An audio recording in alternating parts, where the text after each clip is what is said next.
Here's a reed that I think works well in hot and humid climates, summer weather. There's no formula to it except that we try to get it down to length. So I've already removed some of the end, and I'm focusing now just scraping the end of the reed, making it thin enough so we can clip it.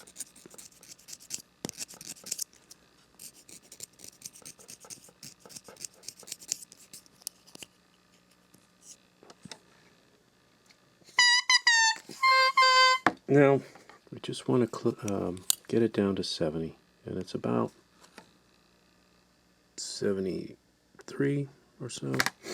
I'll clip a couple millimeters off. It'll help us work with it. But if it's at 71, it's usually okay. Maybe a little more. It's very resistant right now. I'll go ahead and thin a little bit of it.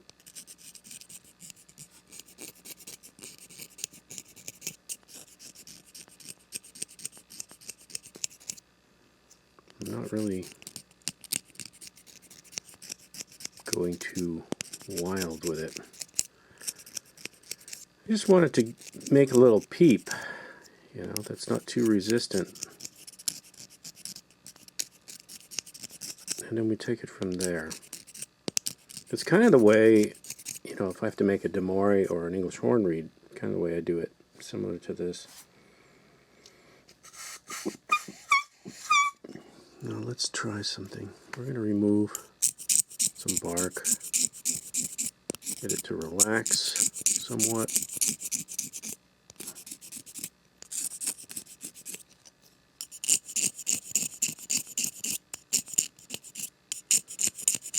And I don't get the reed to do a lot of rattle or a lot of crow. It's just to get it to peep.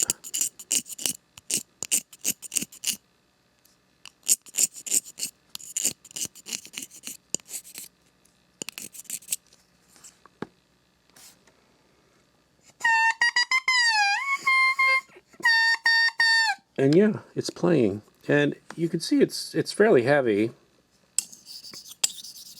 but it is playing. Remove a little bit more out. This seems like a good piece of cane. It doesn't seem too strong.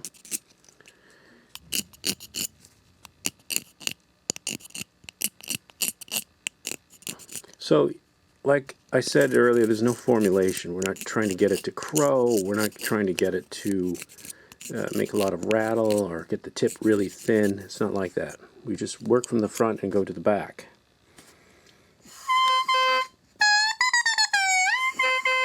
It actually will play. It's a little long, but it should play okay.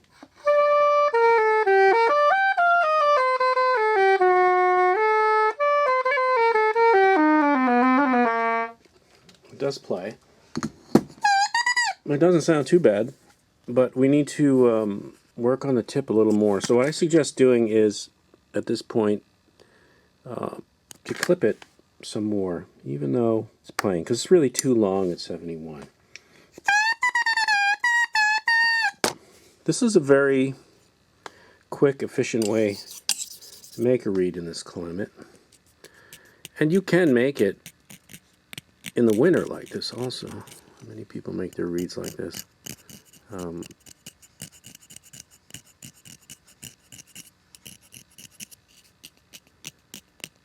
But if you're playing in weather, I played at orchestra once in the summer, and the heat index was 110 degrees, and the humidity was like 90%, and it was really brutal to play outside in those conditions. It's almost, it's almost like why?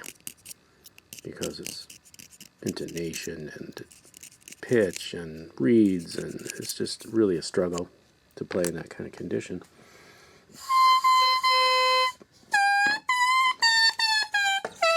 So I think we're pretty close to having this reed done.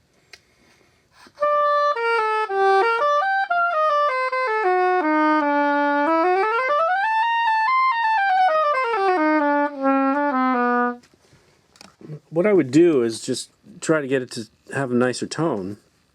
But other than that, it plays. It plays pretty well. And, you know, it only took us 5 minutes to do this. What you're doing is you're keeping the strength in the reed when you make a reed like this, without tearing it apart and then trying to build it back up, which is what I, you know, oftentimes do.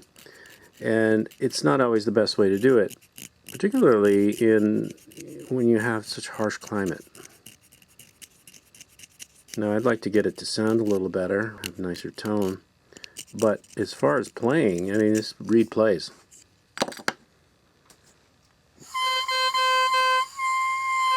It has a decent crow.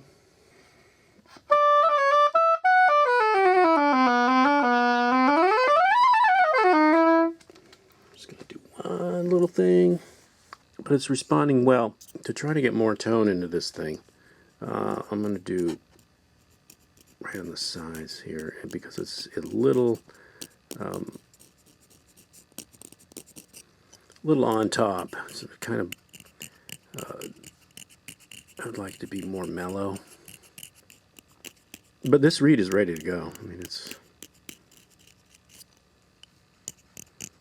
and there wasn't a lot of removing. You know, there wasn't a lot of scraping away. It's relatively quick, and little balance here.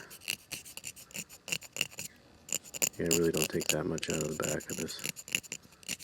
But balance is good.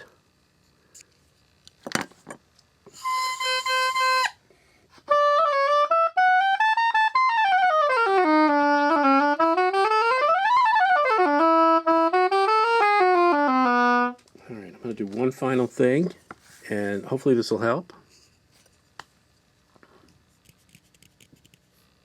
And that is the corners.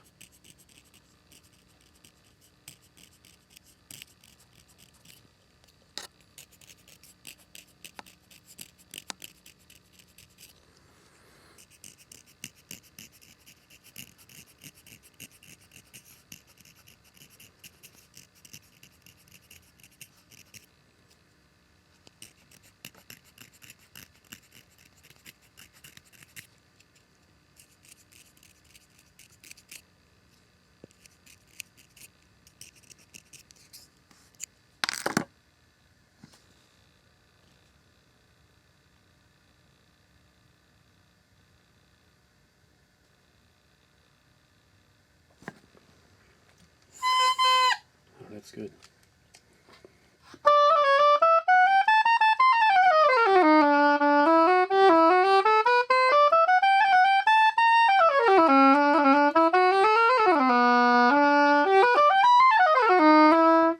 It does play well. It's got a decent tone, but it's easy to play. It doesn't fight back.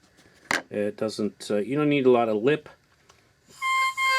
And that's the whole thing with these reeds. You don't. You know, you could just let go and play.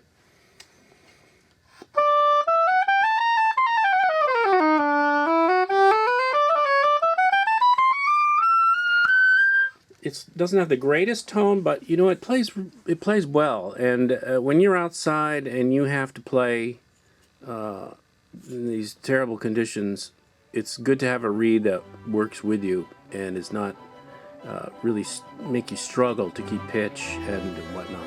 And this is the kind of reed to have. Works very well. So good luck with that.